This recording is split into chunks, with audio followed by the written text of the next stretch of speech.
All right, so let's get into it. So, all right, everybody, welcome to today's class. Um, Today we're going to be going over, we're going to be talking about travel. So, like I do with the rest of everything that I talk about, I like to start kind of from the beginning and then I like to progress as we come and have these classes. So I'm going to start talking a lot more about travel.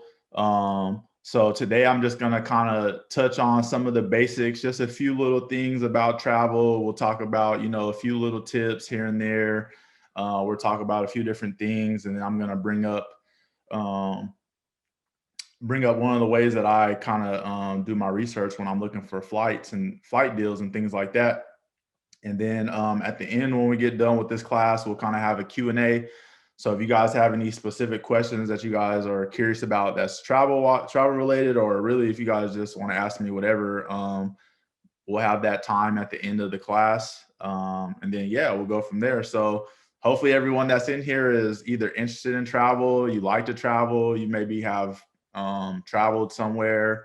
A little bit about me. I used to live in Europe. I used to live in Asia.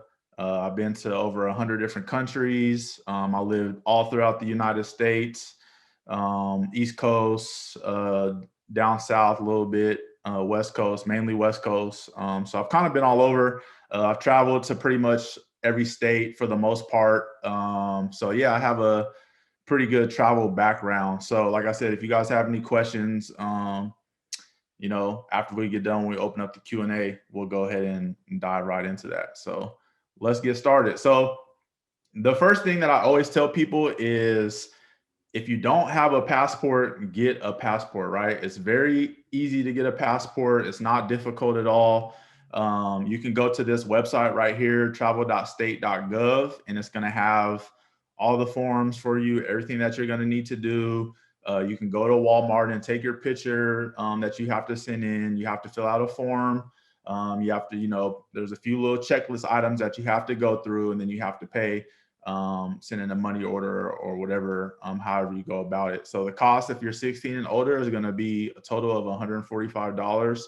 And then if you're 15 and under, for if you guys have any kids that you're looking to get them passports, it's going to be $115.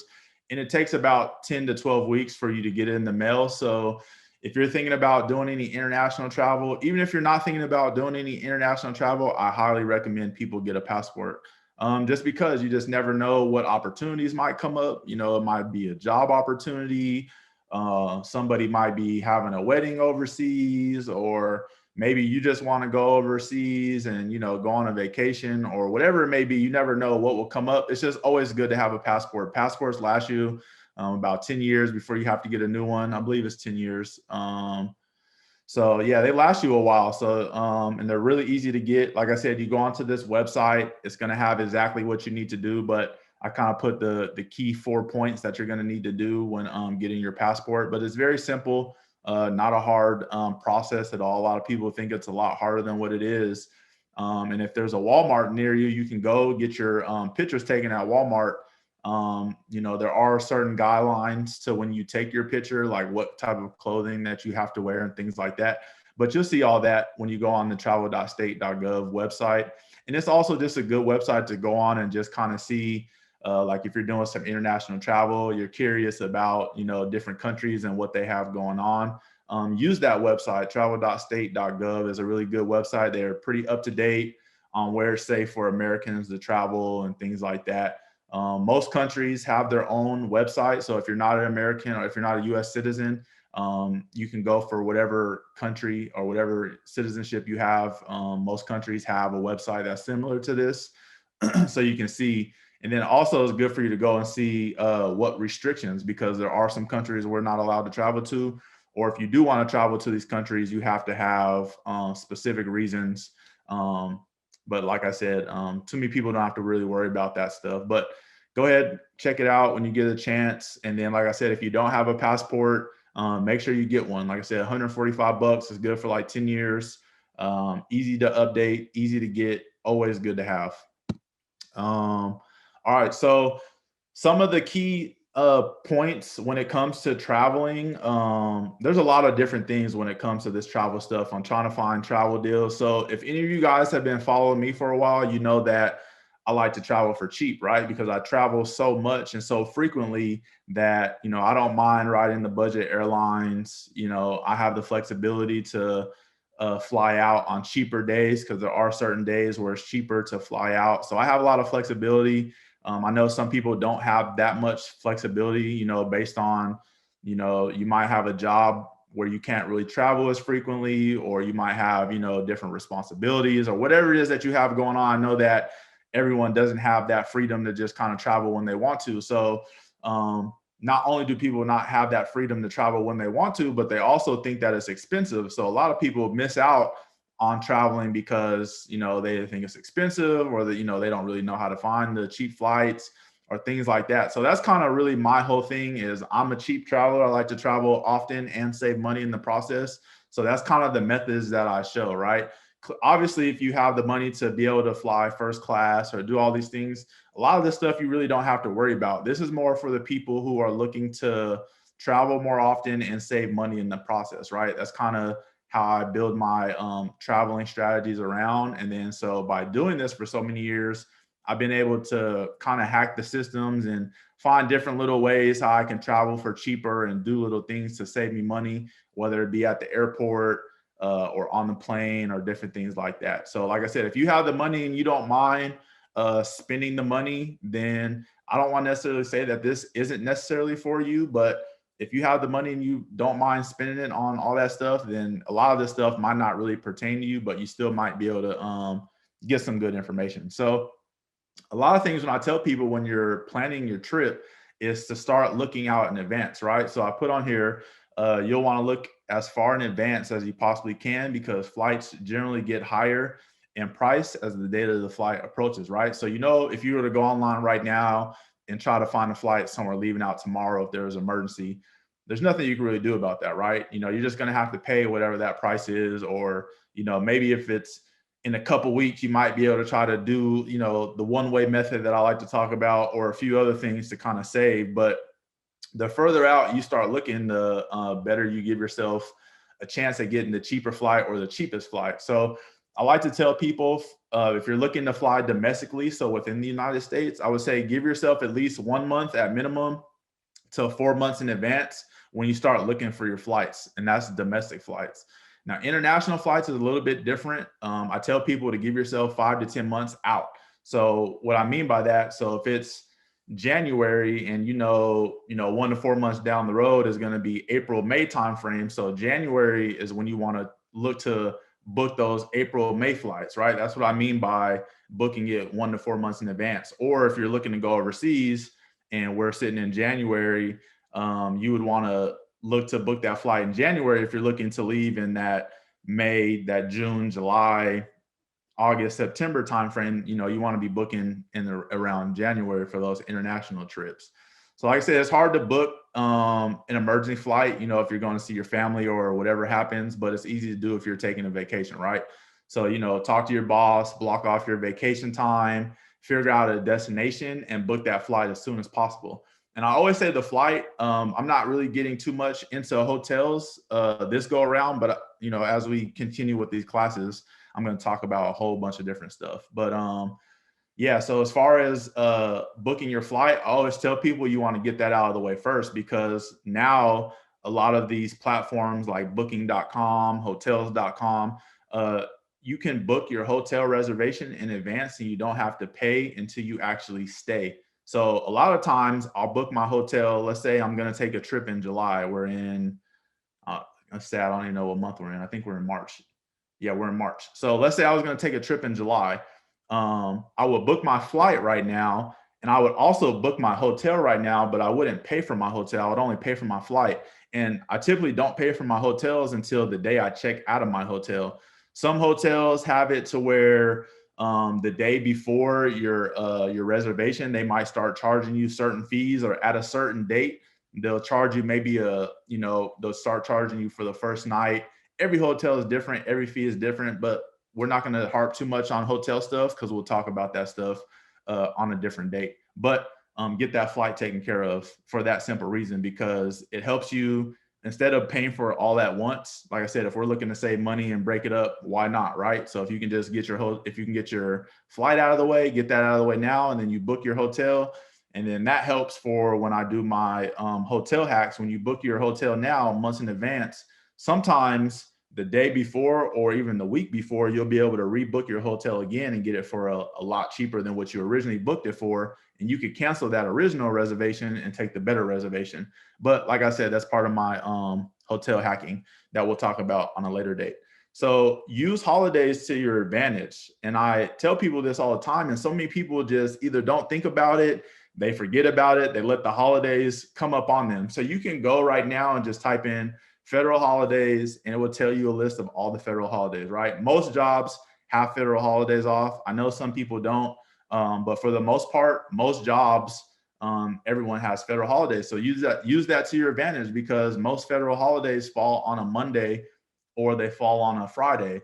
So think about this. If you can book your flight leaving out Thursday after you get off work, you don't have to worry about taking Friday off, because you already have if that Friday is a holiday, you already have that day off. And if you have off on the weekends, you can play that to your favor. So you can leave Thursday night whenever you get off work, or maybe you can ask your boss if you can take a half day so you can catch a better flight. Leave Thursday after work. That gets you to your destination. That gives you all of Friday. That gives you Friday morning, Friday night. That gives you Saturday morning, Saturday night.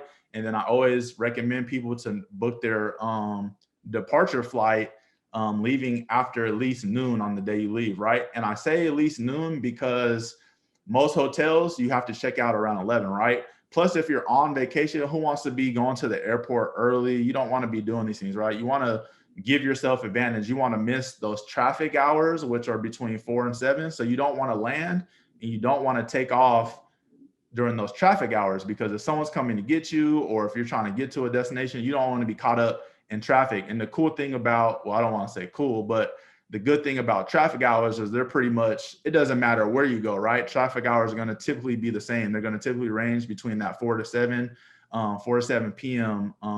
Time frame. So I tell people, if you have that luxury to book your flight, and if it's the cheaper flight, if you can leave, if you can land earlier or land later than those times, you'll be good. And then also when leaving, you don't want to leave too early, because you want to give yourself time to relax. You don't want to be rushing around. And then, when you have those flights that leave at 6, 7, 8 in the morning, you got to be at the airport at least 1 hour or 2 hours in advance. So if your flight leaves at 7, that means you need to be at the airport by 5:30. And that means you need to be leaving your hotel by 4:30, right? Depending on where you're at. So give yourself an advantage if you can. That's why I say, write it out. Figure out where you want to go. Figure out your times, what time you get off work, what type of flights you're looking for, things like that. So use it all to your advantage. So Cheap Air, which is, a website, they found that flights on Tuesdays are nearly $85 cheaper on average than most of the days of the week. So Sundays are going to be your more expensive days to fly out. So if you can avoid flying out on Sundays, avoid it if you can. And then if you can, fly to your destinations on Tuesdays, because Tuesdays are the cheaper day to fly. If you want to fly domestically, the cheapest days to fly are Tuesdays and Wednesdays. So that means have your flight leave on a Tuesday or Wednesday. And this is all data that's gathered from Cheap Air. A lot of these websites did all these surveys to try to find flights. And then also, if you've traveled on any of these days, and even when you go to look up these flights, you notice that Tuesdays and Wednesdays are cheaper because it's the middle of the week. Most people travel on the weekend. So that's kind of a little bit of common sense kind of put in there as well. But for people who don't really travel that much, I guess it wouldn't be that much common sense. So as you start to fly more, you notice that like on Tuesdays and Wednesdays, the airport isn't that busy. You'll notice, Thursdays, Fridays, Sundays, and Mondays are typically going to be your busier days. So if you want to fly to Europe, Sundays, Mondays, Tuesdays, and Wednesdays are the cheaper times to fly to Europe. And if you want to return from Europe, Tuesdays, Wednesdays, Thursdays, and Fridays are the cheaper days to return back from Europe. And so the cheapest days of the week for flights to other international locations, whether it be, South America, whether it be Australia or, you know, wherever else you want to go. Mondays, Tuesdays, Wednesdays, and Thursdays. So if you can, write those days down. You guys will be able to access this. It's going to be saved. It's just good information to know for when you're looking for your flights. So this is another key thing that some people just don't really think about, and some people don't have the luxury. So I'll kind of explain to how you can use this to your advantage. So flying out of a larger airport. So if it's possible, try to fly out of larger cities and know the airport hubs that are around you. So like for instance, if you're in Boise, Idaho, right? Boise is not a very large city. It's a very, very small airport. They have maybe about 5 or 6. They might have a little more than that, but they have about 5 to 6 airlines that only fly out of there, right? So they don't have all the airlines. They don't have any international flights going out of Idaho. They connect somewhere. They're either going to connect in Seattle. It's either going to connect in Vegas, Portland, Denver, Salt Lake City, LA, San Francisco, right? Those are the hubs for Idaho, because Idaho is kind of surrounded by California. It's, you know, touching Nevada, it's touching Utah for Salt Lake City. It's not too far from Seattle, things like that. So people that would live in Idaho, I always recommend, you know, look for flights based on where you're going, you know, look for deals that are out of Seattle, and then look to figure out when the cheapest day is for you to fly to Seattle from Boise. Or if you're flying out of LAX, if it's cheaper for you to fly to LAX, look at those days when it's cheaper to fly to LAX. So based on where you're at in the world, just kind of, you know, I tell people based on where you're at, there's going to be hubs that are going to be around you. You're just going to have to take time to do a little bit of research. So you should be able to think of,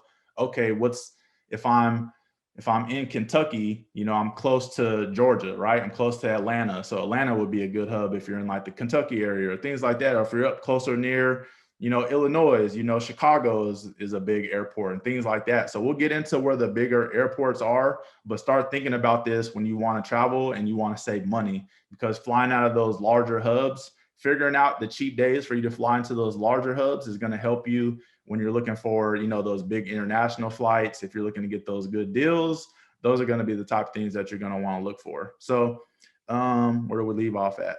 Oh yeah. So you're likely to save if you're able to fly to like Boston, New York, San Francisco, LA, right? Those are the big cities compared to like leaving to those those smaller cities. You can also check the one-way method from your smaller city to the larger cities, right? That's something I talk about a lot.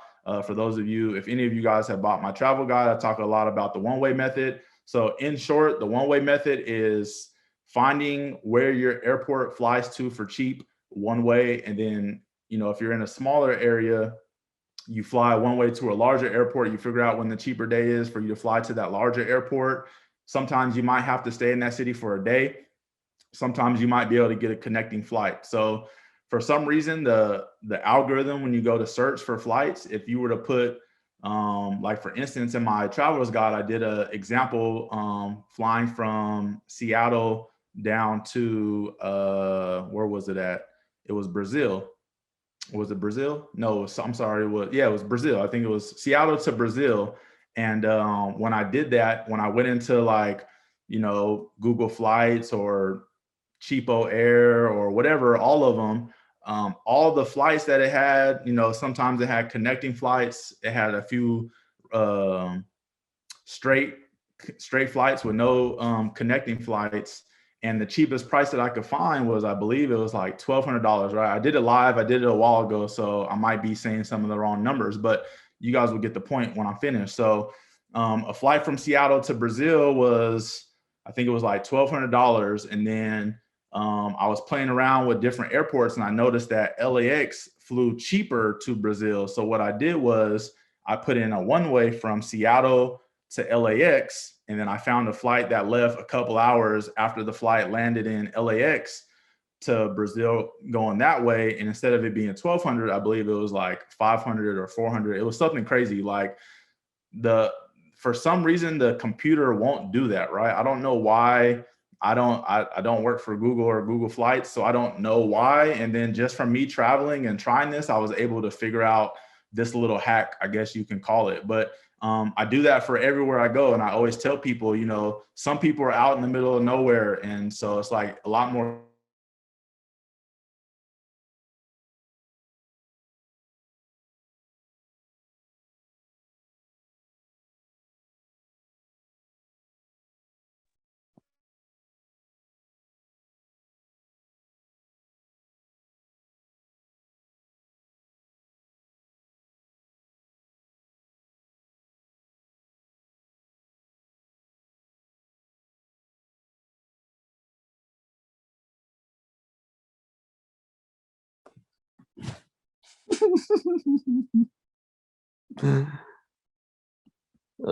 Shit. There we go.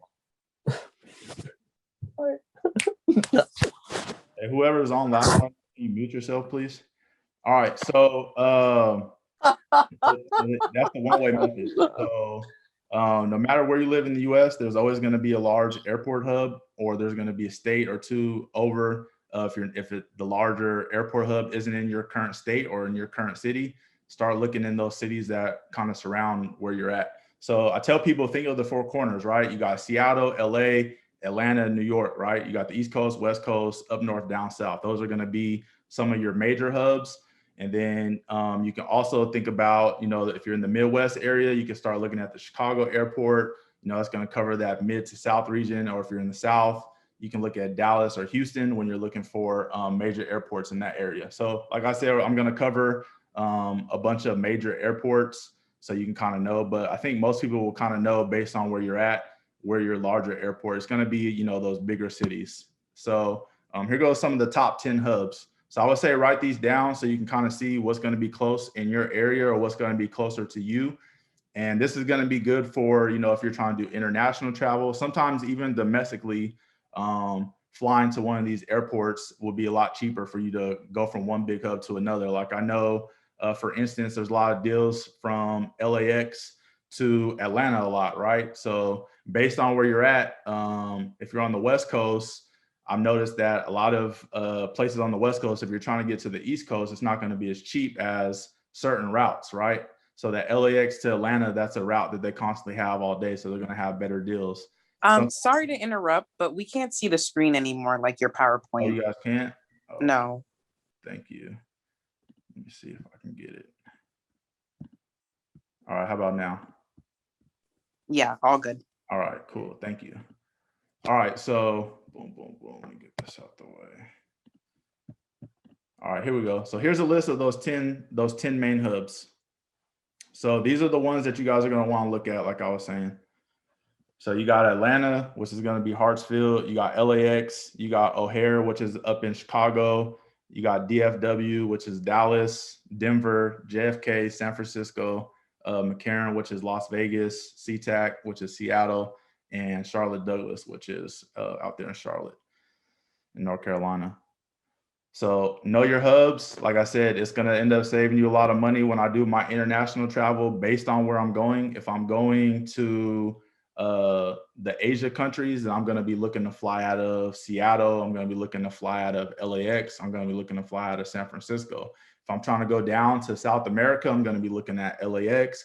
I'm going to be looking at Denver. I'm going to be looking at Dallas, Fort Worth. I'm going to be looking at Houston. And if I'm looking to go to those tropical, if I'm looking to go to whether it be Jamaica or anywhere down there, then you're going to want to be looking at your Atlantas. You're going to be looking at your Orlandos. You're going to be looking at your Miamis. And then if you're looking to go to Europe, you're going to want to look at your JFKs, all those New York airports. Those are going to be your best bet. So let's keep it going. All right, so watch out for additional costs. So if you are flying with a budget carrier, be cautious of additional costs for check bags and even carry-on bags for certain airlines, right? So these fees are going to be separate than what you pay for your ticket. So you might be able to get a ticket for $20 round trip, but depending on how much luggage you bring with you, you could end up spending $120. You could end up spending a lot more on your luggage than you even did for your flight. So you can check every airline's luggage policy by doing a simple Google search. If you just type in Alaska Airline luggage policy or Southwest Airline luggage policy, it'll tell you right there what their policy is. Or you can go onto their website and it will tell you, some airlines might let you take a personal bag, a backpack or purse or something like that. They'll let you take it on for free. Some airlines charge you for that. Some airlines will let you check a bag for free. Some will charge you each bag you check. So be cautious of that when you're booking these flights, especially if you're booking cheaper flights, because it can add up quickly, especially if you have family and things like that. I've heard of people that, they were able to get $100 round trip flight for a family of 4, but they end up spending $500 or $600 because they end up having 2 or 3 luggage each. And, just those costs just slowly start to add up. And make sure that you're checking with the budget airlines and regular airlines when it comes to price with adding on the luggage. So what I mean with this is that it wouldn't make sense if it's only going to save you $5 or $10 to ride with those cheaper airlines. You might as well just go ahead and ride with the regular airlines, right? Like the Deltas and things like that. Because when you ride with those budget airlines, you're not going to have Wi-Fi. You're not going to have that much space. You're not going to have any of that. So if the cost of adding on luggage is somewhat close to those other airlines, I would just recommend taking those other airlines because, like I said, it's only 5, 10, 15, 20 bucks. If it's not going to really save you too much money, the luxury of having the Wi-Fi is nice. The luxury of, a lot of airlines that are like Delta, they give you snacks in air and things like that. So you just have to figure it out what works best for you in your situation and how much money. If you're really trying to save every penny or every dime, then obviously go with whatever the cheaper route is. But definitely think about those things when you're looking at these flights. So yeah, the original flight might be cheaper, but after adding luggage fees, is it really cheaper than the regular airlines? Even if the airlines allow free luggage, like Southwest, for example, they allow you to bring on free bags up to a certain amount of bags. So definitely keep those things in the back of your mind when adding up all these costs. So here's a few of the airlines that are considered to be the cheaper airlines. Everyone knows about Spirit. Their headquarters is in Florida. So they have a lot of great deals in that region because that's where their headquarters is at. So if you notice, a lot of their great deals are down there. That's one of the reasons. But be prepared when you fly with Spirit, right? You've heard of all the horror stories. You're going to have a higher chance of having delays. You're going to have to pay for food. You're going to have to pay for drink, even water. Things like that aren't free. And they do charge you to bring carry-on and stuff like that. So that's why I say, be careful with some of these airlines because the fees can start to add up based on what you do. Me personally, I just travel with a backpack. So a backpack is just considered a personal item. So I never get charged whether if I fly with Spirit or if I fly with Delta or Southwest or American or whoever. So I'm a backpack traveler, so that helps me. I don't have to worry about any of that stuff with airlines. But I know some people, you might be traveling for, business or who knows, you might have a photo shoot that you're going. So you got to bring a whole bunch of stuff. So you're just going to have to figure out what those prices are going to be if you have to get a carry-on and things like that or check a bag. Frontier Airlines is another popular airlines, but 2015, they were one of the top 5 worst. And I believe ever since then, they've been probably at the bottom of the barrel. So like I said, it's what are you looking for when you travel? Are you looking to just get to where you're trying to get to for as cheap as you can? Or do you want some of those luxuries, right? So like I said, the people who are looking for certain luxuries, certain things, these are the airlines that you don't want to be looking for because I have had a lot of layovers. I've been stuck in some places that I really didn't want to be stuck, but I ended up making the best of it because I did fly with these cheaper airlines. So those are things that I want people to kind of be aware of is you're getting there for cheap, but it does come with, a cost. Not saying that you're going to always get stuck or, your times are always going to be delayed, but just know that, you have those issues. And then also the type of people that are flying on these different airlines as well, right? So it's interesting that you see a different class of people who ride on these different airlines. So you run into a lot of issues that you wouldn't run into on other airlines. I mean, it kind of sucks. It is what it is. But like I said, for me, that stuff don't bother me. I can blend in with anybody. So it doesn't really matter. It doesn't affect me. It hasn't affected my travel. I've been using these airlines for a while and I'll still keep using them. So Allegiant Air is another one. Their headquarters is based out of Vegas. So they have a lot of good deals that are down in that Vegas region, kind of on the West Coast. I mean, they have good deals everywhere, but that's where their headquarters is at. And they're another cheap flight, but they also have those extra costs, right? So they're not giving you water, they're not giving you snacks, they're not giving you, these things. So if that stuff isn't really important to you and you're just trying to get to where you're trying to get to for a good price, look at Allegiant. Sun Country is another airlines. They don't really have a whole lot of routes. They go to a lot of the hot states, California, New Mexico, Arizona, things like that. I believe that's probably even why it's called Sun Country. I don't know. But as you can see, so they go to a few places throughout the United States. They go to Mexico as well and a few other places. Minnesota is where their headquarters is at, and they have about 70 routes. So they're another cheap airlines, but they have those extra costs. JetBlue, they do have free snacks and drinks. Their headquarters is in New York, and they have 90 destinations. They do some international. They have good deals for international flights, so be on the lookout for them. And then Alaska is pretty good. They do a lot of deals, especially when Russell Wilson throws, I believe it's 4 or 5 touchdowns. They do these really good deals where you have to get the flight within the first 48 hours after their game. So if you're a person who is in that Seattle region or flies with Alaska frequently, be on the lookout because they do put out a lot of deals. They actually just recently did a $39 one-way deal. I believe they still have it going on. So check them out as well whenever you get a chance. So, all right, those are the cheap airlines. Now let's get into a quick few travel tips. Always pack light. Pack light just makes things easier. So, you're going on vacation, so you should be packing light. The more stuff you bring with you, just think about the more stuff you're going to have to carry around, the more stuff you're going to have to be worried about. When you pack light, you get on your flight. Once you land, you're in your city. So me, I don't like to go pick up a bag. I don't like to wait for the bag. Once I get to the city that I'm in, I like to go. I like to just get off the plane and go. So I know it's going to be hard for some people, depending on, if you're traveling by yourself or if you're traveling with family or whatever it may be. I always tell people eat before you head to the airport, or you can bring food through. And a lot of people don't know that you can bring hot food through the airport. You just put it through the scanner and they're going to scan it just like they scan everything else. So as long as it's not liquid, you're going to be good. And then you can also bring frozen liquid through the airport as well. So for those of you that need to bring any frozen drinks or whatever, you can do that. Get your snacks for the plane ride. Save your money, because if any of you have traveled and if you got any snacks on the plane, for like a bag of M&Ms, they're going to charge you $5. Inside the airport, when you buy snacks, a bag of chips that's 99 cents is going to cost you $7, things like that. So I just tell people, just go by the Dollar Tree or go by Walmart and get your snacks. You can bring them with you, right? You can shove them in your backpack, or you can just put them in a regular bag and you just put it through the scanner. There's nothing illegal, nothing against doing that. So definitely save your money and get your snacks beforehand. Don't skip travel insurance, especially when you're traveling overseas. There's been times where my bag has got lost. Luckily, I've got it. But I have had friends that have traveled. They didn't have travelers insurance and their bag was just a lost cause. And then so I have friends that have traveled, lost their bags, had travel insurance, and they got reimbursed.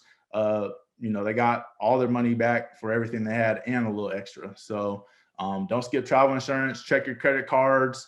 Check who you bank with. Check your job, your company. So many people might have travel insurance already on these things and they don't even know that they have it. A lot of the credit cards that do have it, if you book your flight with your credit card, they'll allow you to have that travel insurance on there. So definitely don't skip that. And then it's also good too, when you get to where you're going, if you're going to get like a rental car and things like that, your credit card is going to, if your credit card has insurance to cover you, then you just use that and you'll be good to go. Carry around spare passport photos, especially if, obviously you don't have to worry about doing that if you're traveling domestically. But when you go internationally, you definitely want to have a couple spare passports on you, passport photos with you. I'd just say put them in your wallet or something like that, or put them in, your bag or whatever it may be, because just like anything else, you can lose your passport, right? If you have those photos, it just makes it a lot easier to get you a quick passport quicker.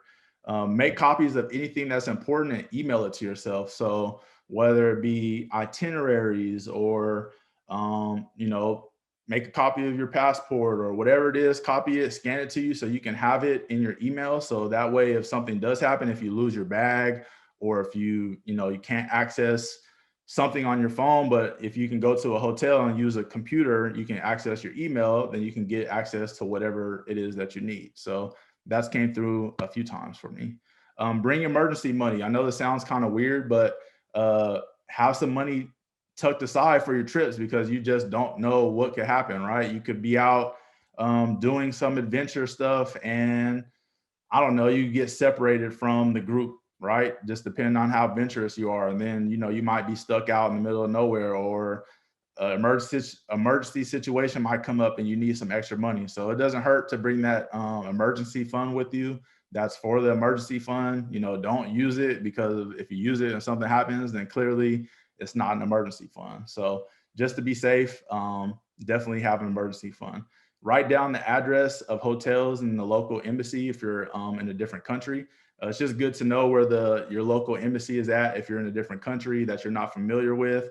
And then it's also good to write down the address of your hotel, because if you don't know the address, or let's say you get to another country or somewhere and your phone isn't working and you try to get into your email and you don't have access and you're getting in an Uber or you're getting in a taxi or whatever it is, if you write down the address of the hotel, you can at least show it to your driver and they'll know where it's at. So write the name, write the address down, because you can't always rely on your phone.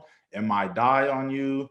Your SIM card might not work in the country you're in. All type of things can happen. So you always want to be prepared, be a couple steps prepared for these type of things. You also want to know how long it takes you to get from the airport to your hotel, because this is going to help you when you leave, right? You want to know how long it's going to take you to get from the airport to the hotel for when you're leaving, so that way you can give yourself enough time. Remember, you're in a new city, you're in a new country, all these different things. So how long it takes you to get to the airport from your house is going to be way different when you're in a different country. So you don't want to miss your flight, especially if it's an international flight. It's a headache trying to they're going to get you on another flight, but trust me, it's a headache. You don't want to be stuck somewhere longer than you need to be. Make sure your bank knows that you're out of town or out of country, because there has been times where I didn't let my bank know that I was going to a different country. I tried to use it. It didn't work.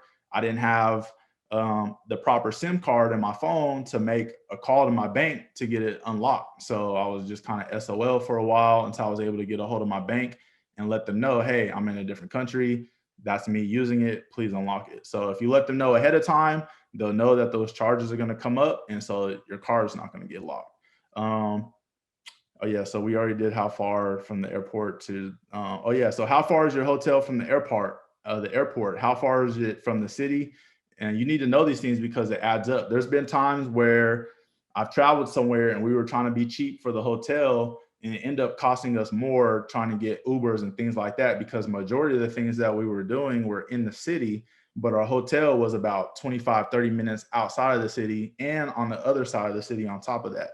So we had to take an expensive Uber from the airport to get to the hotel. And then every time we wanted to go do something in the city, we were having to take an Uber into the city because we didn't get a rental car. So it ended up costing us way more trying to go the cheap route and get a cheaper hotel, but it ended up costing us more because we had to pay more for Uber. So know what type of activities you're going to be doing where you're going, and then make sure your hotel is closer to those activities. So you might have to pay a little more for the hotel up front, but when you start calculating in taxi and Uber rides and things like that, how much more of a difference is it really going to be, right? So you want to start thinking about those things as well. And know the weather so you won't be surprised. I know this sounds kind of common sense, but for people that don't travel that much and that often, especially when you're going to different countries, weather is going to be different than it is based on where you're at, based on where you're going. So look and see when you're, if you're looking to go somewhere in the springtime, look and see what that weather is typically going to be in the springtime. Obviously, no one can tell the future, but you could just do a quick Google search. If you're going to Australia, the weather out there is different than what we have here in the United States. Their summers are different than our winters, and our winters are different than their summers, and vice versa. So just do a quick Google search. What's the weather in Sydney, Australia? In springtime, and it'll tell you what their weather is. So you can do that for wherever you're trying to go. So that was a quick little rundown of some of that. Let me bring up, kind of show you guys what I typically do for flights before we kind of get into our Q&A. So I personally like to use Google Flights a lot. It's one of the easiest platforms, in my opinion, to use. It allows me to kind of get an overall picture and look at things. And then also you can look at a whole bunch of different things on here, right? You can look at, different things to do. You can kind of look at hotels. It's kind of like a one-stop shop. So something that I was telling people was, let's see, we'll just start out with LAX. I know it's a big airport. I know it's going to be cheap to go everywhere. So you can just put in search, right? You put in whatever dates that you know that you want to leave. And then what's going to happen is it's going to bring up a map for these exact dates. So if you don't really know where you want to go, and if you just know like, hey, I know I have March 25th through March 29th off, and I'm in the LAX area or in LA, or I can get to LA for pretty cheap, this will give you a good idea of what flights are for that day, right? When you want to get a little more into it, you can zoom it out and you can kind of see for all over the world, and you can kind of go wherever you want to go. So this is one of the things that I'm constantly always looking at to find like cheap deals from whatever airport I'm going to be around. And when I talk about that one-way method, so I just put in one way, and now you can kind of see on this specific day where it's gonna, what the price is to go where. So you see it's only $17 to Denver. You know, if I was just looking for a cheap flight. Now, if you're looking to go somewhere specifically, so let's say we're trying to go to Chicago, and then let's go back.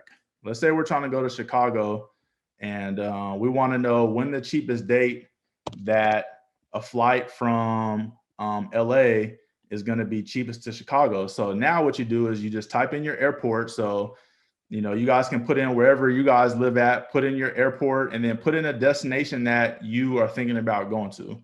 Hopefully you guys can do this as I'm doing it so you guys can kind of see. So I'll kind of give you guys a second to either bring up your phone or bring up your laptop or whatever. So this is what I want you guys to do. I want you guys to come to Google Flights. I want you to put in the one way, and then put your city that you typically fly out of or you might fly out of. Put in a city that you want to go to, and then it doesn't matter what date, you can just put any date on there, and then you'll just click on it and it will bring up the map. So once you bring up the map for a one way, you can see which days are the cheapest to fly from LAX to Chicago. So we see Wednesday, right? Remember how I told you Tuesdays and Wednesdays are the cheapest? So we see Wednesdays here is 30. Also Thursday is 30. So if we go into the next month, which is April, we see here on the 16th, it's only $23, right? So now you figured out when the cheapest day is for you to fly from your city to whatever city you want to go to. So now what you would want to do is you would want to either take, you know, time off work, or however you can get time to go, you want to structure it around, you know, when the cheapest day is. Or if you're off that day, then it works already good in your favor. If you're not, then you just might have to take that day off. So we know April 16th is going to be one of the cheapest days to go from LAX to Chicago. So now let's just swap it so we can figure out when the cheapest time is for us to go back. So we knew the 16th was the cheapest for us to fly there. Now we can see, all right, if we want to go for a couple of days, it's only going to cost us, you know, $30 to come back. So so we know a round trip. So we can say the 16th. Sorry, let's see, the 16th to the, if we went for 16th to the 19th, we know it's going to be, that's going to be one of our cheapest times to get that flight from LAX to Chicago. So the, what did I say, the 16th to the 19th, $53 round trip. And then when you come down here, you can see what airlines. So remember how I told you, you know, it's always going to, it's not always going to be, but for the most part, those budget airlines are going to be the ones that are going to be cheaper. As you can see, you know, they got some non-stops, but then when you click down over here on the side, it tells you what amenities come with those, with that airline. So you see Spirit doesn't have any type of amenities, but with American, they have Wi-Fi, they got a little more leg room. So this one with Spirit is only 28 inches. The seats in American are 31 inches, and we can click on another one, United. So the leg room isn't that good, but they have outlets on this American flight, no outlets on this flight, but they have Wi-Fi on this one. This flight don't have no outlets, it don't have no Wi-Fi, it don't have no on-demand. So remember I told you it's a budget airline for a reason. So then, you know, it's $53, and then you would have to go and calculate to see how much it would be for you to add bags if you were going to fly with bags. And then, you know, that's when those prices are going to start adding up. So that's when I say, is it worth it to take those budget airlines if you start adding luggage and things like that? So this is one of the easiest ways to find the cheapest flights, so you can look in advance. So let's say, let's try London on here, just to figure out when the cheapest time is for us to go to London. So we'll put London, we'll do the one-way method. I like doing the one-way method just to get a clear view of when the cheapest day is going to be to fly out there. So as you see, as we go around, it's looking like 371, 362, 361, and this is just the one way out there. So, okay, it's looking like 360 is probably going to be the best that you can get at this time. Now, this is always changing, so you're going to have to set alerts. The cool thing about Google is once you create an account, you can set alerts for if that price drops. So if you figure out, if you know for sure that you can only go somewhere between April 13th and April 19th, you can set that date in there. Then you can set reminders and it will tell you if that price is going down or not. That's a pretty cool thing about this. So that's just a quick, like I said, that's just a quick little look. We're going to I have a get quick question. Yeah. So in the beginning, where you just put in like the destination you were leaving from Los Angeles, can you do where you just say you wanted to go to London from anywhere in the US, like how you were saying, find a hub airport that you could do a one-way to? Could you just put in like London and then it would show you like on the map of the US where the cheapest would be to get there? Unfortunately, it doesn't do that. You're just gonna have to. I wish it did that. You're just gonna have to play with it. You're just gonna have to put in a few different airports and see. Now, what you could do is you can put in London, and then so let me show you kind of what you could do. So you can kind of put in London, and then you can just kind of go to the map. Let me take out Los Angeles. If you guys want to get to that map part, just take this out. Let me start. And then you just hit search with nothing in there. And then what you would have to do is you would have to go look and see where it's cheapest to fly into from London. And that will kind of give you a little better idea a little bit, but it necessarily won't be the best idea. But that's something that you could do, if that makes any sense. Yeah, that makes sense. Thanks. No problem. Hey, I got a question too. Yeah.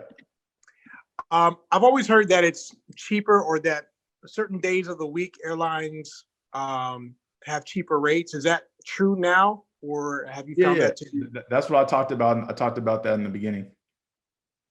Okay, I came on a little late, so I didn't hear that part. Yeah, I talked about that in the beginning. Tuesdays and Wednesdays are the cheapest days to fly domestically. And avoid flying on Sundays if you can, because it's just a more expensive day to fly. Got it. Appreciate it, man. No problem. You guys can start firing off questions if you guys have any questions. Like I said, I'm done with the teaching part. Now I'm just kind of giving you guys a view of how I look at things and what I do. So if you guys have questions, like I said, this is not really part. I'm just kind of showing you guys some of the methods. So right now we're still on London. And this is pulling every airport from London. There's about 5 major airports in London. Well, 2 major ones and then 3 little ones, but there's a lot of airports in London. As you can see, they got some good deals. Once you're in Europe, it's really easy to travel around Europe, and you can travel around for cheap. That's why I used to travel so much throughout Europe, because you guys can see $13 round trip, or nonstop one way. It's going to be about the same coming back. So you're looking at $25, $30 for round trip tickets to go from London to Bucharest, or London to Istanbul, or London to Rome. That's the one good thing about once you get to these countries. The goal is to get to these countries, right? To find the cheapest flight that you can get out there, because once you get there, same thing like Asia, is cheap once you get out there. Once you can get there and get to traveling around, you're good to go. I have a question. Mm-hmm. How do you feel about websites like Kiwi and Skyscanner and like Cheap Air and stuff like that? Like, are you into booking flights through those sites and stuff? I look at those. I like Skyscanner. I have the Skyscanner app on my phone. I'll use Skyscanner sometimes. For the most part, Skyscanner and Google. What is Lil Jesse doing? They run off of the same. They have a lot of same algorithms that I've noticed. So he made it. I like Skyscanner, but the other ones that okay, I must have missed that. Hey, you have to move up. You have to move up a little bit. Hey, Huck, too. Can you mute yourself, please? We can hear your conversation. Well, they're staying in their way. Yeah. So they're not. Well, I guess Huck wants us to hear his conversation. Well, I get it, but yeah, you just got to move up a little bit. Hey, can't you mute him, bro? Yeah, I can. Even if you're on the second, maybe move up to the 4th or 5th row or something. You know what I'm saying?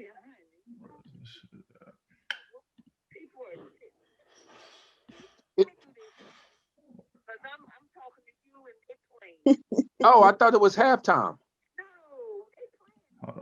Oh, Hot mute. behind. Okay. All right, y'all. We got Huck muted. I don't know what Huck had going on. But if you guys have any other questions, just go ahead and tap in and let me know what you guys got for me.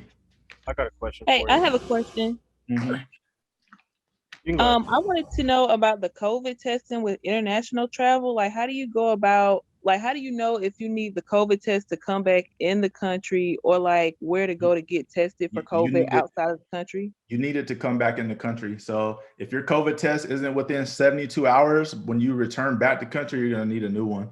So you're going to, a lot of hotels have been offering it. So you would have to check with wherever you're going, contact that hotel, ask them, hey, are you guys doing any COVID testing? If not, ask them where the closest place is you can get a COVID test. If there's a cost, ask what the cost is. If there's a turnaround time, ask what the turnaround time is. But you do need one to come back into the United States. It has to be within 72 hours. Okay, thank you. No problem. Hey, what are your thoughts about renting hotel and lodging when you're traveling, especially internationally? Like Yeah. sometimes I've heard people say that if you book it at the last minute, you get a better rate because you get those last minute rooms. And some people say if you book it in advance, you get a better rate. What are your thoughts? So that's something that I talked about earlier as well. I like to, nowadays you can book hotels without paying, right? So that now they have this thing where it's pay where you stay. If you use like booking.com, if you use hotels.com, they give you that option. Or if you just use the Google search to book your hotel, that also gives you to pay when you stay. So what I like to do is once I know I'm going to go somewhere, I'll make my reservation. I'll make my hotel reservation, not paying. I don't pay for it, but I make the reservation. And then when it's about a week, up to a week before I'm getting ready to leave, then I start checking. I go to the wherever I use, whether it be hotels.com, booking.com, or if I use whatever, Hotwire, I'll go look again every day. Once it's a week out, I'll look every day up until it's time for me to go on that trip. And if the rates are better, then I'll lock in those better rates and just cancel the old one. But make sure you know exactly make sure that you can, what the last date is you can cancel. So let's say you have a reservation for a hotel reservation for July 15th.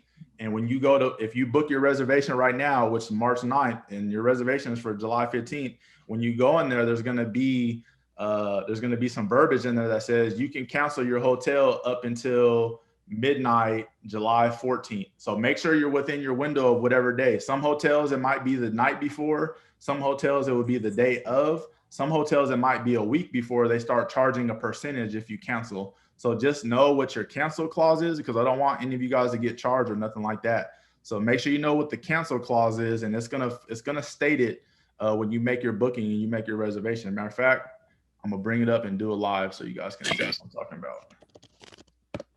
I had a question to piggyback off of that.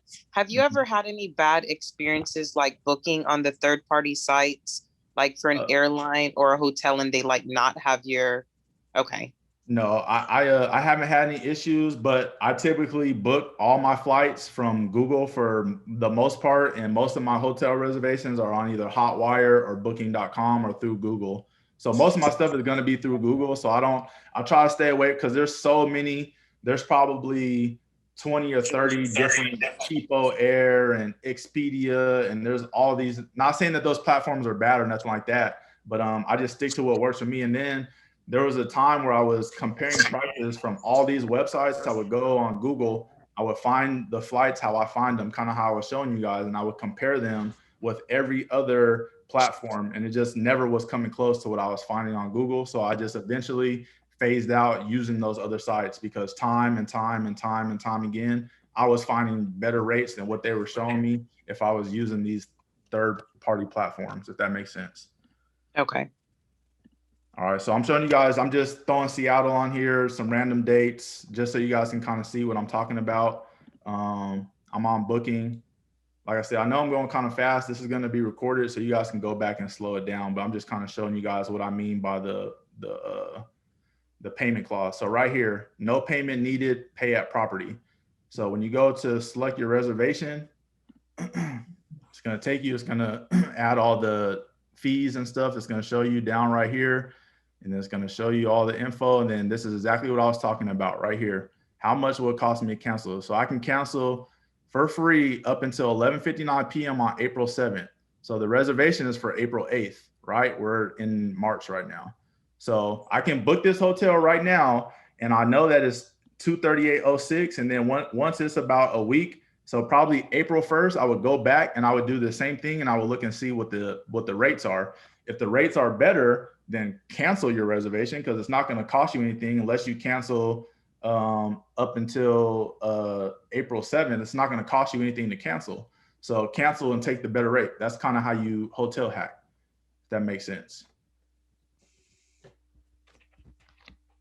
Do you find that it's cheaper to book a hotel through these booking sites, or to go to the actual hotel website? It's cheaper to book through the sites, because what these sites do is they buy all these rooms in advance. That's why they're able to give them for a cheaper rate than if you were to go to the hotel. The only time that it's cheaper for you to book through the hotel is if the hotel is having some type of special going on that is not, and it's not going to be on these third-party sites, or if you have some special type of discount, whether it be military discount or you're using some type of rewards program that you can't put in here. So it definitely won't hurt you to find this, and then all you'd have to do is take this, put it in Google, put in those exact, and then you can compare, and then you can call and be like, hey, what are your guys' rates from this day? You know, you got to do a little bit of work. You can't just sit back and expect yourself not to do anything. So it's like, find it on here, go on the website, see what it is on the website, call and see in person, see if they have any deals. It doesn't take nothing but a couple minutes to do.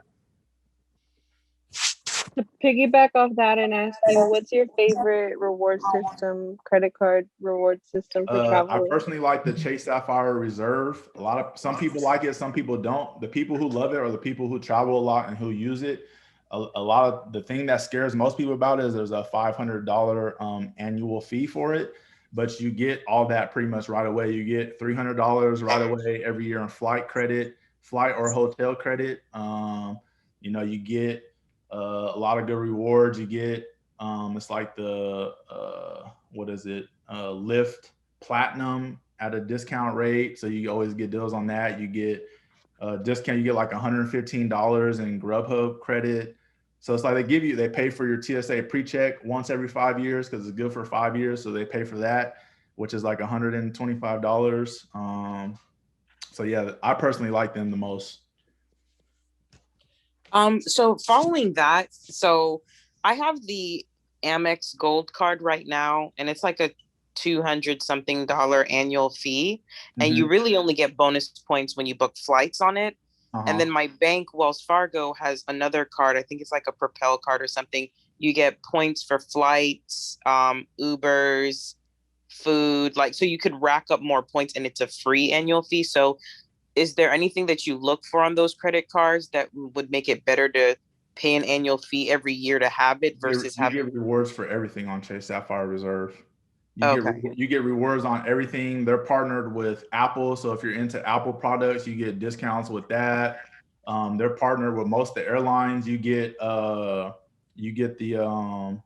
Priority Pass lounge. So all the airports, all the major airports that have a Priority Pass lounge, you can use that.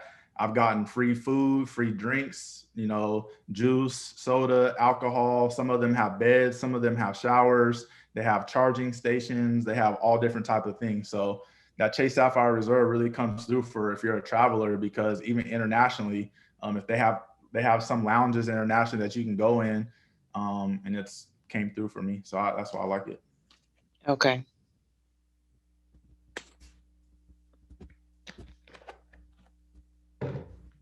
Question. Yep. First and foremost, thank you for taking time out your evening to problem. bless us with these jewels, man. It's much appreciated. My question is to you is, have you done any traveling during COVID? Also, what is your typical like travel range as far as like, you know, days goes? Like when you go out of the country, like do you typically go for a certain amount of days or? Yeah, so I have been doing a lot. I've traveled probably every month since this COVID hit. The only time I didn't travel was when we were like at the peak of it back in like March, April, May of last year. I took like a little 3-month break, but other than that, I've been traveling. I haven't done any international traveling, so I've only just been traveling domestically. And then when I go places, sometimes I don't, I'm blessed to have the freedom and luxury to kind of just go, I can get a one way and kind of bounce around. Sometimes I'll typically stay somewhere for about 2 or 3 days. I try not to stay somewhere for longer than 3 days. But if I'm like going to Asia or something like that, I'm going to bounce around. So if I go international, I don't go international for nothing less than 2 weeks, just because the long flights alone get to me and I don't like them. So I'm gonna make it worth my while. So personally, I don't go internationally for less than two weeks. And then each place that I stay, I only stay there for maybe 2 or 3 days. And then if I travel domestically, it's 2 or 3 days, 3 at the most, 2 at minimum. Okay, cool. Also, do you ever stay at a hostel? Oh yeah, all the time. I preach. I love staying in hostels. I tell people about it all the time. I've had nothing but great experiences. I've even stayed at hostels in the United States. They have a hostel in New Orleans that I stayed at. That was really dope. It's right before you get to Bourbon Street. It's kind of like in the corner in the alley a little bit. I forget the name of it, but it was really cool. And I also stayed at a hostel in Miami that was right on South Beach. That was really fun. But every time I'm like in Europe or South America or Asia, I do the hostel route. It just saves so much money. When you go to places, when you go to these expensive countries like Sweden and London and places like this, where hotels are going to cost you $150, $200 a night for a decent hotel, you're better off just staying in a hostel, because you're going to be around other travelers. They have mixed dormitories. They have dormitories for just women only. The security is really good. I've never had any issues with people. People are friendly. You get to meet people from different countries. You get to build relationships with people, and they're really fun. These hostels do a lot of activities. Some of them will give you free breakfast and dinner. Some of them will give you like walking tours. Some of them will let you use a bike to go around the town. Some of them have full-size pools. Some of them have clubs. Some of them have bars. I mean, some of them have everything. You can get food delivered to them. They got laundry service. I mean, I love them. I know it's not for everybody.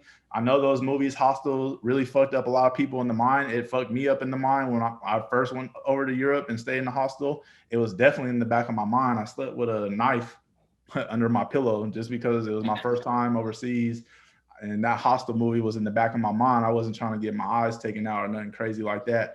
But I've stayed in hostels everywhere. I've never had not one issue with people No, I messing feel with you. stuff, nothing.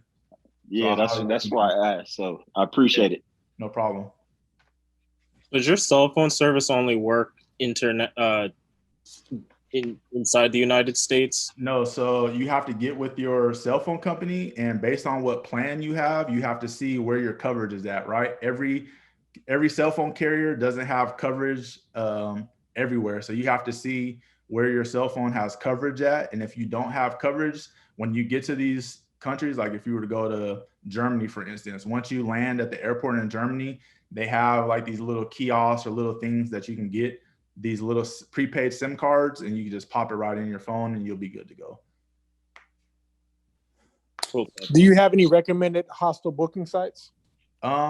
There's like Hostel World. There's a couple ones, but I really love using Booking. Booking is really good. The one that I was on earlier, you can filter it to where you just look for hostels. That's really cool. I really like Booking. Is a really simple platform to use. They have really good deals. Sometimes it's not the best deal. So I don't want you guys to think that Booking has the better deals. They do have really good deals. They're very competitive. They're usually going to be very close, but yeah, I like using them. Let me see, hostels. So you can go on here. If you guys see, I just scrolled down. The cool thing about here is you can filter it based on whatever it is that you're looking for. Everyone is looking for something different when they travel. Some people travel with kids. Some people travel with people that have disabilities, so they need certain things. Some people are looking for all inclusive. Some people are looking for something that's closer to the city or something that's closer to the airport. So they have so many filters on here based on what you're looking for. So as you guys can see right here, I put the filter to only look at hostels. So as you can see, a hostel in London is going for $70 to stay, versus if you were staying in a hotel, it'd probably be 4 or 5 times that amount. And then, like you say, you can kind of see the pictures. You can contact these hostels. They have their phone numbers. They have different reviews. So this cage is not the cage that you'll be sleeping in. It's actually what you will put your luggage in. Don't be confused by that. And then these are kind of typical what most of the, it's just bunk beds. It's just other travelers like yourself. I haven't really met any weirdos or, no one just kind of being no creepers or nothing like that. Everyone's pretty friendly. Everyone's pretty quiet. And you can see they got, different things, different events. It's not like it's the best, but if you're traveling, if you're just looking to explore the city and you just need somewhere to put your bags and lay your head at night, this is a really good way for you to save money, meet people, and really get to see the city. So I highly recommend people try it at least once. You guys can see they got different things. This is just one of the hostels of many. And you can see all the different things that they have. You can see all the different amenities that they have, the different rooms. The mixed dorm rooms. They have female only rooms. So you guys can click on there and kind of get a good idea of how the rooms look. They typically will provide fresh, clean linen, pillows, and blankets for you. So you don't have to bring any of that stuff. You don't need anything.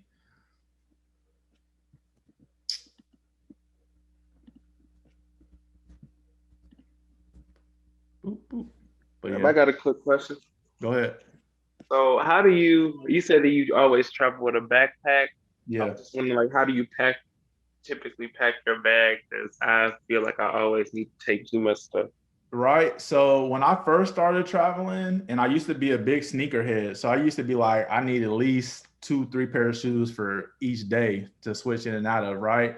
And then as I started traveling more and more, I'm like, you know what? I'm not even like, why do I have all these shoes? Like, it's just taking up so much space. So it's like, the more I kept traveling, the more I'm like, the more my travel desire started to change. So I started to actually want to get out and see like the city more. So I would like walk around more. I would rent bikes, and then I would want to go try different things. So I'm like, I'm out doing all this stuff. I used to go turn up when I used to travel. I used to look to go to clubs and things like that. But now it's like, I'm not even going there for that type of stuff anymore. So I go for more of the experience, depending on where I'm going, looking to see certain sites, looking to try out the food, maybe looking to hit the beach, looking to do some stuff, in the woods, some ATVing and things like that. So I just kind of take the bare minimum of things that I need, a few pair of drawers, few pair of socks, a comfortable pair of shoes, maybe an extra pair, maybe. But now it's to a point where I just travel with a pair of shoes. And if I'm going somewhere where it's cold,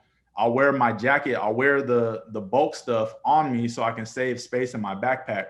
So if I know I'm going to a cold location, I'll have my jacket on, I'll have my hoodie on, and then that way you can just take that stuff off when you get on the plane and you can just put it up. So you don't have to worry about being charged for it. So you just wear it to the airport, wear it around you. When you get on the plane, put it up above, and then, once you get to where you're at, throw it back on and you're good to go. All right.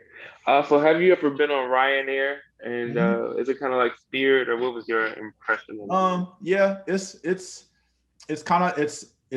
cheaper than Spirit. They have Ryanair. You're not going to find prices better than Ryanair. So they have the best prices. It's kind of like Spirit without as many delays and issues. Spirit is they're solid with getting you to where you want to go on time. They don't really have too many issues. I mean, obviously it is a budget airline, so they still run into issues occasionally. But I've flown with Ryanair at least 100 times, and out of 100 times, I probably maybe had issues maybe 10 times out of 100. So I highly recommend it. It's a good airline. Okay, and one more other quick question. I'm sorry to hold you, but No problem. So my passport during the pandemic, I wasn't paying attention. My passport expired. Do you know, for me to replace it, they want me to mail in my book. And do you know if they send that back, or do they? Yeah, they send it back. Okay. Yeah, they send it back. So you just mail it in, and then they'll send it back to you. Okay, because I was like, I didn't want to give up, my stamps that I had. I feel that. No, they'll send it back. All right. I just had one more question about like the credit card thing. Yeah. So like in your video, the credit video, I think last month that you did, you mentioned not to close accounts for cards that you're not using. Right. So like in my case, where if I decide I don't want this Amex card anymore and I want to try a different one, it would probably be smarter to just cancel it, right? So I'm not paying a $250 fee just to have the card. Exactly. Okay. So yeah, so what I was meaning by that, and I'm glad you brought that up because somebody else actually asked me about that too. So like if it's a card to where you have like an annual fee, or if it's a card that you're just using to, because you remember how I was talking about how I like to hack different cards to just get the rewards. So if you're just looking to get the rewards, or if it's something that has an annual fee that you're no longer using, then you're perfectly fine with just getting rid of that. It's not going to hurt you. Okay. Hey, I got a quick question. Sure. I came late to this, so I don't know if you went over this a couple times, so sorry to be that person. But I was wondering, because I'm doing a last minute trip recently this week, and I was just wondering if you knew any sites, or do you use Booking for like car rentals? I like to use carrentals.com. I've found that was pretty solid. When you use these other third parties though, like Google or whatever else you use, they're all going to be pretty similar. But just preference wise, now I'm getting to a point to where I've tried so many different sites to figure out which was kind of the cheapest and which was the best one. So I stick to the ones that I know are going to be one of the cheaper ones, and I know how their platform works. I know how to kind of work it to my angle. So I personally like carrentals.com. All right, thank you. No problem. Hey, I have a question. What's up? As a business owner, do you track your travel and hotel expenses for tax write-off purposes? No, not necessarily, because I'm traveling more as I travel for personal. I don't really travel for business. Okay, thank you. No problem.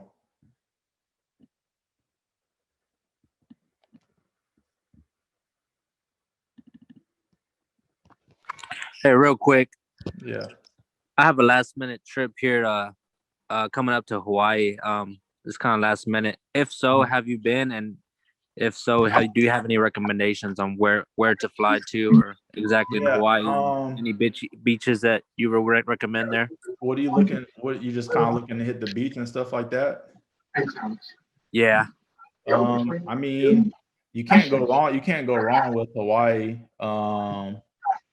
There's a lot of I know there's a lot of good food. There's a bunch of food places like out in Honolulu, because that's where a lot of the tourists and stuff go. But if you're just kind of looking to go and just kind of be kind of secluded, I would fly into Honolulu and look to fly around, because once you get out into Hawaii, it's cheap for you to fly around to the different islands. It's only like 25, 30 bucks for you to go see other islands. So I would recommend Island Hop, man. It's really fun out there, and there's a lot of beautiful places to see out there.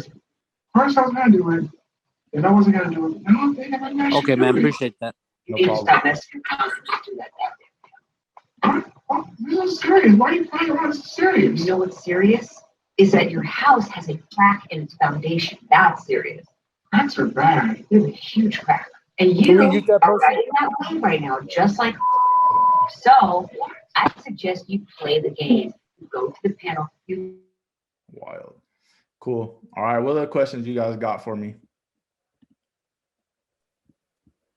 I guess a similar question to the guy before. I'm planning a trip for like my graduation to Dubai at the end of the year. I've already booked the hotel on hotels.com, and I've been tracking flights, and it seems like it'll be cheaper. I live in Florida to leave from New York.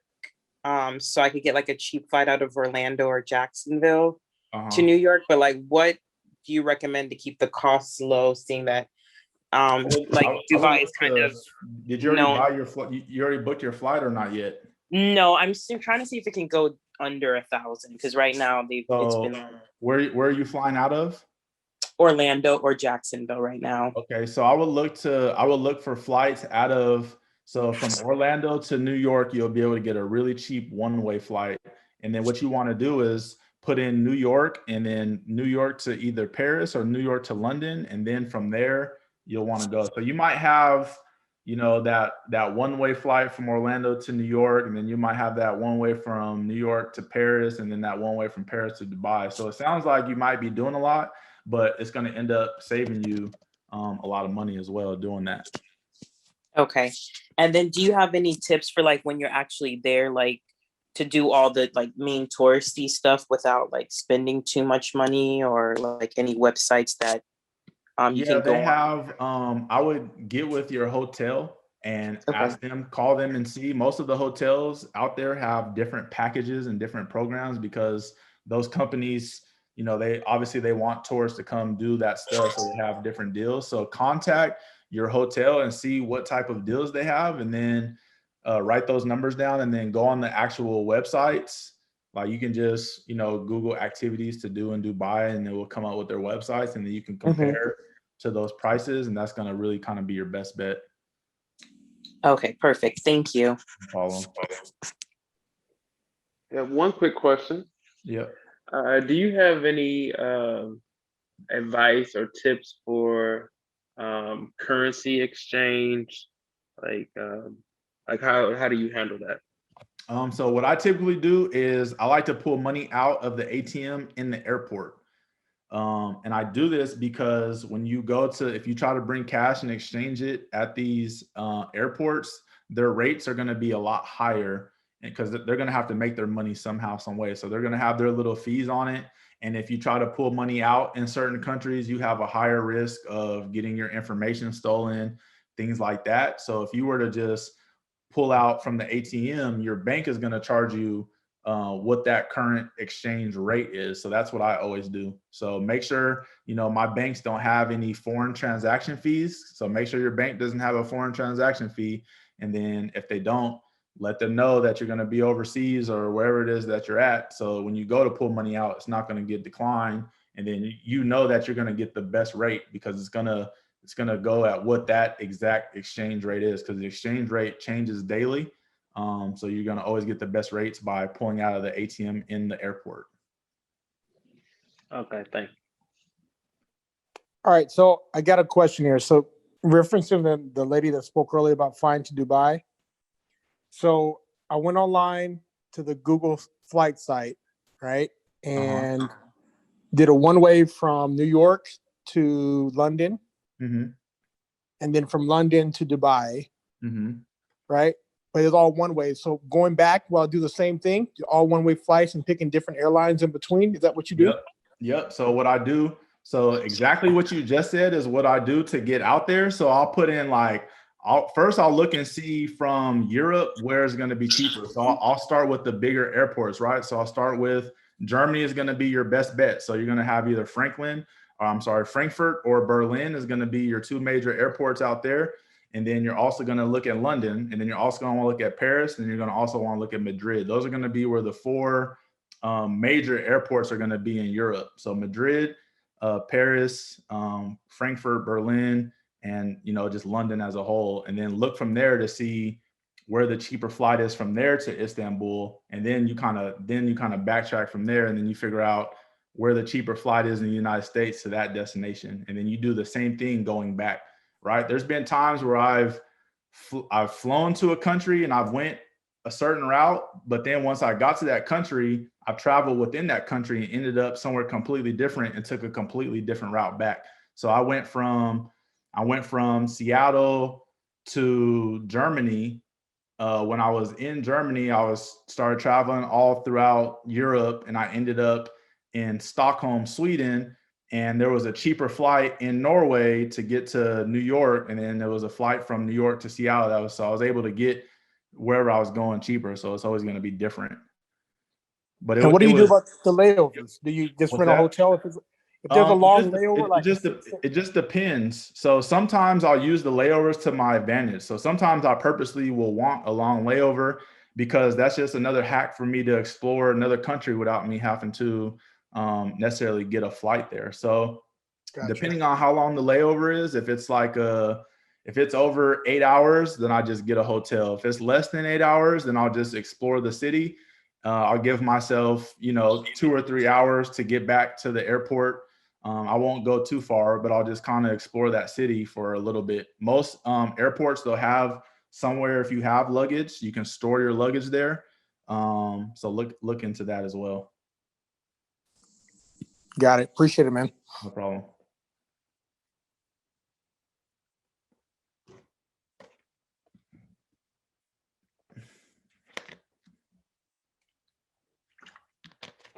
All right, you guys got any other last questions for me before we wrap this up?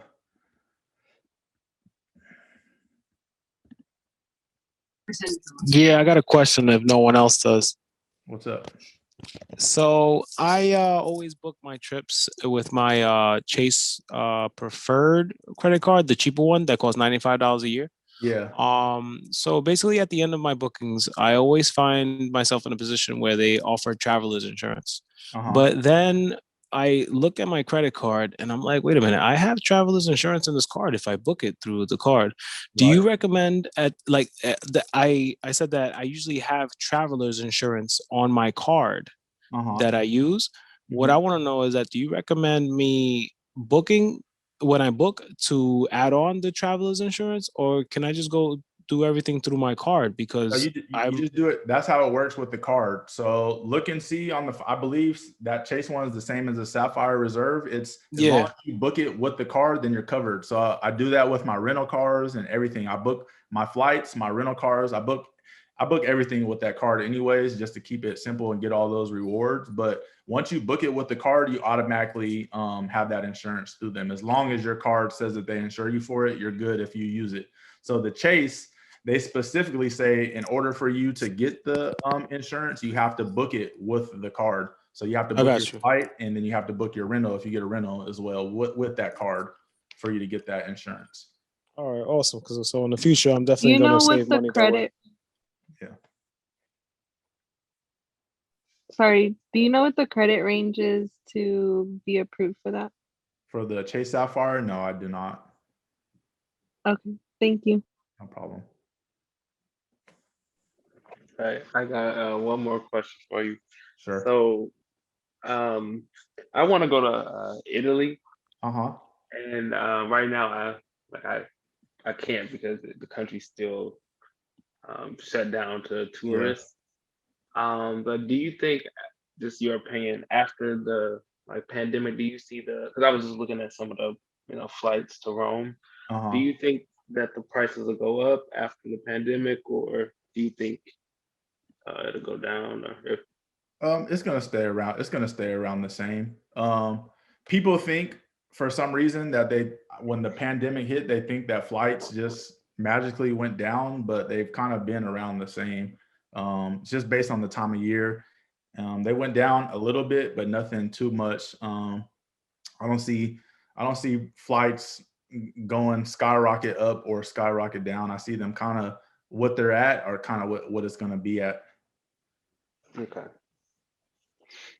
You're gonna have fun out in Italy. Italy is a really fun country. Yeah, I've been. I'm trying to go back. I've never been to Rome, so okay. Hit up. You been to Florence? I've been to Florence. Florence is really cool. Yeah. So, one cool thing during the whole pandemic is that I like languages, so I know some Italian, and so I've been able to. One cheap travel hack is I've been able to make friends through language exchange. So that kind of take care of my housing when I go. So I'm that's looking dope. forward to that. I just need the flight. Yeah, that's dope. The interesting thing about Italy is they don't speak as much English out there as you think that they would, surprisingly. Right. The schooling, they have some students take English, but it's not a high level. Right. But it's funny because the western part of Germany, the western part of Europe, I'm sorry, is very big, especially when you get up to the northern areas like Netherlands, the Netherlands, Sweden. They're all everything that they do over there is in English. So all their movies and their TV is all in English, and they have their subtitles for their languages. So it's interesting to see the difference in certain parts of Europe based on where you're at. It's like a whole different experience. Right. But yeah, I found in Florence though, it's when I would try to speak the language, they would talk to me in English. It was Well, weird. that's because they have that American University in Florence. So there's a lot of Americans and a lot of English spoken in just Florence only. But once you get outside of it, it's back to just regular Italian. It's interesting. Right. Yeah.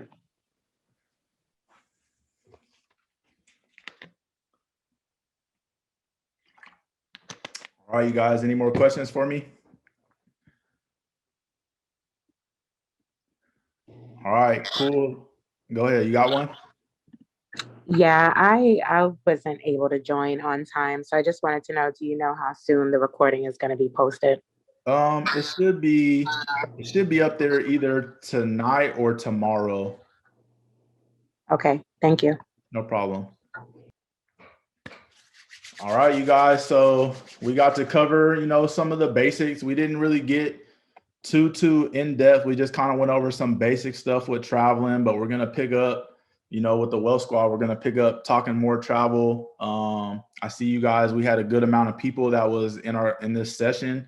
You guys had some really good questions. A lot of travelers out there. So we're gonna try to pick up this traveling stuff. We're gonna try to pick this up more, do more the next time when we do this. I'm gonna get a little more in depth on how I find my travel hacks for hotels and rental cars and activities and different things like that. So if you guys ever have any travel questions, that's one of my favorite things. I can sit here and talk to you guys literally all day, all night about traveling. I've been all over.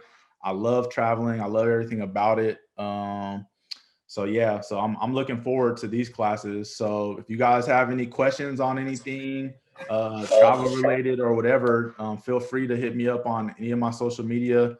And I try to get back to you guys as quickly as I can. So if nobody else has any questions, I appreciate all you guys for tuning in. I appreciate your guys' time. I hope you guys learned something from this. I hope this was a good experience for you guys. Let me know what you guys think. Let me know if there's something specific you guys want me to kind of tap into next time that you're kind of curious about. Just let me know and I'll make sure I add it. And then, yeah, you guys enjoy the rest of your night, enjoy the rest of your week, and let's keep getting to it, you guys. So everyone, salute. You guys have a good night. Thank you. Have a good night. Thank you. Thank you. Thank you.